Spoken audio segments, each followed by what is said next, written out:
மதுரையில் சுதந்திர போராட்ட தியாகி கப்பலோட்டிய தமிழர் ஐயா வாவு சிதம்பரம் பிள்ளை அவர்களுக்கு 140 அடி உயரத்தில் கிட்டத்தட்ட ஒரு 10 கோடி மதிப்பில் ஏசி சண்முகம் அவர்களோட ஏசிஎஸ் அறக்கட்டளை மூலயமா ஒரு பிரம்மாண்டமான முன்னெடுப்பை எடுத்திருக்காங்க. அவங்களுக்கு இங்கே மனமார்ந்த வாழ்த்துக்களையும் பாராட்டுகளையும் தெரிவிச்சுக்கிறோம்.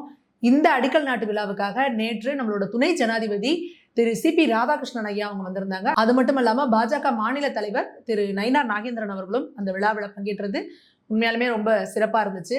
ஏன்னா இங்கே இருக்கிற திமுக அரசுக்கு நம்மளோட சுதந்திர போராட்ட தியாகிகளையோ இல்லை உண்மையாலுமே தமிழுக்கு தொண்டாற்றியவர்களோ அங்கீகாரம் கொடுக்கறதுக்கோ சிலை வைக்கிறதுக்கோ நேரம் கிடையாது.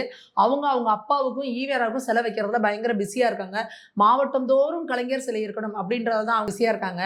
ஏன்னா திமுகவை பொறுத்த வரைக்கும் இன்னைக்கு வாவுசி ஐயாவை பாருங்களேன், இந்த நாட்டுக்காக தன்னோட கோடிக்கணக்கான குடும்ப சொத்தெல்லாம் விற்று இந்த நாட்டுக்காக ஒரு தியாகத்தை பண்ணாரு. அந்த மாதிரி இருக்கவங்களெல்லாம் அவங்களுக்கு பிடிக்குமா என்ன? மக்கள்கிட்ட இந்த மாதிரி ரோல் மாடல்லாம் காமிச்சா மக்கள் கெட்டு போயிட மாட்டாங்க.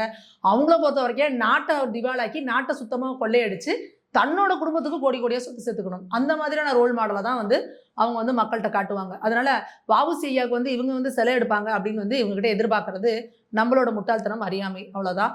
இந்த முன்னெடுப்பை எடுத்திருக்கும் அனைவருக்கும் மனமார்ந்த பாராட்டுக்கள், நன்றிகளும்.